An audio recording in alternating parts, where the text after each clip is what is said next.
Take a Moment with NCH&C, with me, Miranda Gretton, the show where we take a moment to delve into the hot topics affecting our workforce, from compassion fatigue to dealing with stress, mental health to make-ahead meals for night shift workers. We'll talk to experts for tips and advice about the issues affecting you. Listen on your drive between patients or on your downtime, whenever you get the chance to take a moment. Welcome to the podcast, Lesley Luscher. Thank you so much for joining us. Please, can you introduce yourself? Yeah, hi, my name's Lesley Luscher. I work at Foxley Ward Rehabilitation Inpatient Unit in East Dereham. I've worked there since 2014. So I'm going to kick off with a pretty big question for you. When did you realise you were actually going through the menopause? I would say I probably realised the start of this year, although I had symptoms the last sort of 2 years, but I've always put it down to something else. And it wasn't until I actually started reading upon the menopause, I was like, oh my God, I've got that. Yes, I have that. I have this. I do this. And then I sort of put it all together. Yeah, and I sort of got tested and I was positive for the start of the menopause. So did someone say to you, like were you telling a friend or something about your symptoms and they said, oh, that sounds like the menopause, to make you go and research? Or did you just think, I might just check? So a colleague of mine has always sort of said the last couple of years, you know, the hot sweat, especially on a night shift, and, you know, I have to sort of roll my trouser leg up to just get some air to them. And she was like, you sure you're not going through the change? I was like, don't be silly, I'm only 38, 39. And then as the years sort of gone on, I've noticed so more, like my body's changing. The hot sweats were more regular than what they used to be. I mean, I could be sitting with the family having tea and all of a sudden it's like, oh my God, open the window quick. At work, it's really, really hard because you're with a patient. You can feel this hot temperature just inside your body. You have to control yourself when you're at work until you can stick your head out of the door or something. So what do you do then in that situation? You're with a patient, you suddenly feel that come over you. Do you say something to the patient? I count. Do you? I count. I do really slow counts. I focus on something else to distract myself from feeling like I'm going to pass out if I'm not going to get the air in time. But that's how I do with anxiety as well. You sort of take your mind away from that sort of situation. We talk about normalising the conversation between us, between colleagues, with our management, but we've never really talked about it in terms of the patients. And actually, maybe it's okay to say, do you know what, I'm currently going through the menopause. And, you know, would you feel comfortable saying that to a patient? I have a few times where I sort of like, oh, hold on a minute sort of thing. And they're like, you're all right. And I'm like, oh, it's the time of life. And then it'll be like, oh, I remember them days. And then I get there, oh, you don't look old enough, you know. I was going to come on to that because you mentioned your age there and you were saying, you know, you were 38, 39. That was a couple of years ago now, though, wasn't it? You're 41 now, right? Yeah. So, I mean, a lot of people will be listening to this thinking that's young. Like we would expect to be going through the menopause a lot later than that. So how's that been for you? We are really supportive as a team at work. I mean, I do sort of permanent night shifts, so you have a bit more of a close-knit relationship to your colleagues. So we do discuss things. I mean, you know, we're not shying what we talk about. And when we talk about the menopause, there's actually 3 more people around my age group have actually experienced the same things. So, yeah, it's like, well, we're in this together. That's amazing, though. And that you have to have had those open and honest conversations for that to happen, for that support to be there. Yeah. And then because obviously through lockdown, I just felt that the GPs were having enough to deal with rather than talking to someone about menopause. So I sort of went on the NHS website and, you know, got my information and I ordered a private test kit. It's a bit like the LFT results, you know, it's positive for 2 lines. I was sort of thinking, oh, it reminds me of the pregnancy test we used to do. But yeah, and then it was actually a colleague of mine who recommended to get this particular test. And then a couple of others have also bought it and they've come out positive as well.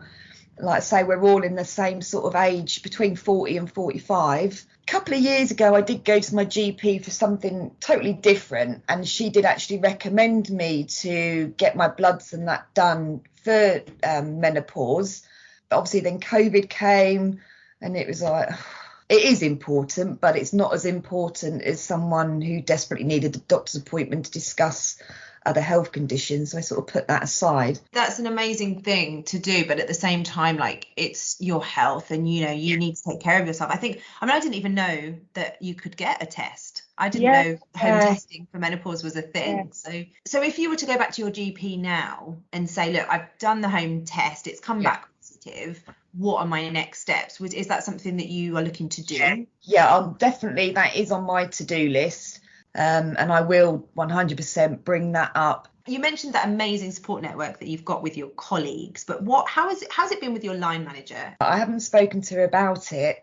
Why not? Because I don't know. I think maybe it's because I've got the support there with my colleagues. Unless it's started to have sort of like some sort of effect on my workability.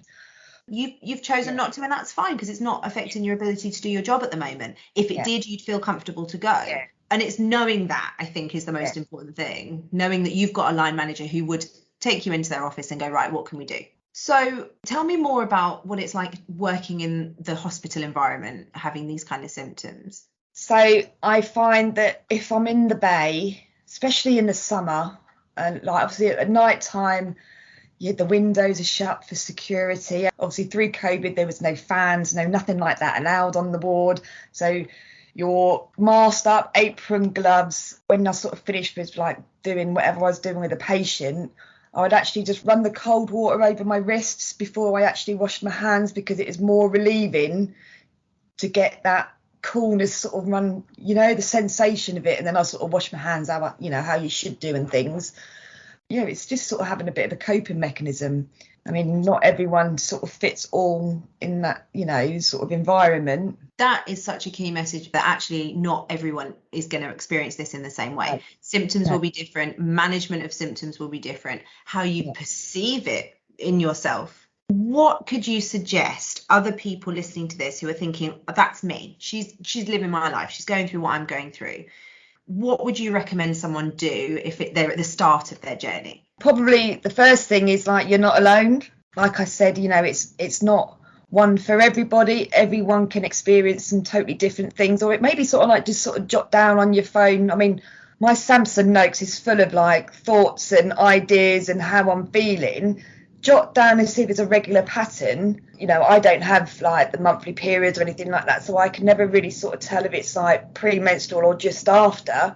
So it might be an idea just to keep a record of when you're feeling, on your good days you're feeling great, or you look at yourself and you think, oh my God, I look like I'm 6 months pregnant today. Just jot down and then just keep a record, and then you can sort of look at it, say in like 8 weeks' time, and see if there is a pattern.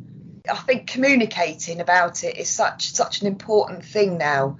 It is out there and it can happen to any of us at any time. I think that Davina McCall was sort of saying that someone was 34 and they went through it, and there's not a right, you are now hitting 50, you are going to go into the menopause. There's none of that. But that's why research is so important. That's why it's so important that we take it not just upon ourselves, but in line with our GP, to have the conversation and to look up the symptoms that we're getting. And like you said, I think what you said about keeping a diary of when it's happening, is there a pattern? Because then when you do go and have that conversation with your GP, you can present them with something and you've got something to go on. So I think, the real takeaway from me is communication.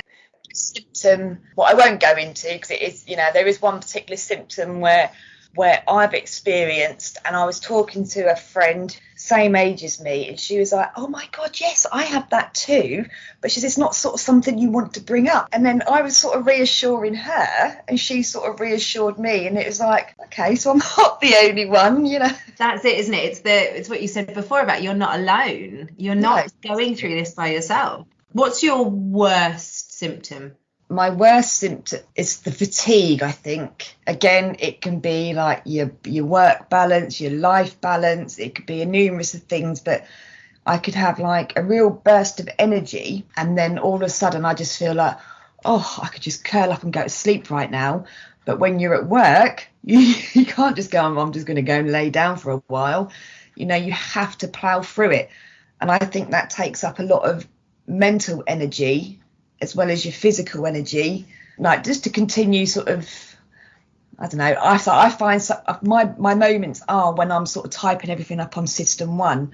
If I'm busy, then it's not so bad, but if your body's relaxing and you're sort of concentrating on sort of typing whatever you need to type up, then you have these massive urges, sort of like, you know, tiredness, go and hydrate yourself and get a drink or have a walk around and, you know, sort of bring yourself back into it. That's really interesting, because I think, you know, you're dealing with so much on a night shift, especially that must really take its toll on your body and your mind, because, you know, you've still, I guess, got to get up and deal with your kids and your family and, you know, in the day. So to have the general stresses and strains of a night shift plus dealing with all of the symptoms and everything, it adds another level to what you're doing. Yeah, I mean, I think there is sort of like vitamins and everything else what can help, you know, sort of supplements you can take. But yeah, I mean, HRT, I'm now starting to look at that just in case when I do go to the doctors, they sort of mention it. It's one of the main things that people talk about alongside menopause. If you say the word menopause, people think hot flush, they think HRT. And it's so interesting that, one, it's not just hot flushes, and two, HRT isn't the only route you have to go down. So yeah, while doing research is so important, we've got to make sure we're talking to the right people, we're getting the right answers, and yeah, I think that's really key, that maybe speaking to the GP about it. Yeah, definitely. Yeah, I mean, I was sort of quite blinded to it all because I just thought there was just one hormone replacement therapy and that was that. But it was, I think Loose Women were doing like a big talk about menopause, and I can't think of her name. The one out of Only Birds of a Feather. Linda was talking about it, and she was sort of saying it took her about 3 or 4 times to trial 3 or 4 different types of HRT to actually get the right one what suited her, because she had other, like, you know, I mean, she sort of had depression and that over the years and stuff, and some made it worse, and then it was just like trial and error. So that was sort of like gave me a bit of insight. Well, yeah, there is more than just one drug out there, if you like. I must admit, I thought it was just like HRT was just the thing you got. Yeah, so clueless.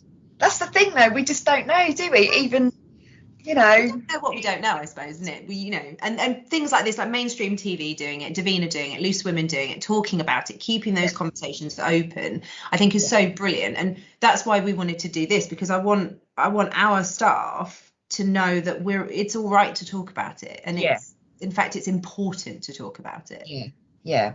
And I think overall, we are quite an open and supportive trust. I mean, I know that I can sort of go to HR if it was like a work issue, my manager, or I could go to the OT if it was like an issue with a patient, or you've assessed this patient for such and such a thing, but I'm actually really struggling. I'm not shy, and none of us are shy to go and actually ask for that support, or again, talking. Thank you so much for joining me today and talking about this. This is such an important topic, and you are amazing to come and talk to us about it. Thank you for listening to Take a Moment with NCH&C. If you've enjoyed this podcast, please visit the podcast intranet page to leave a comment and for details of our other episodes. You can also follow NCH&C on all social media channels.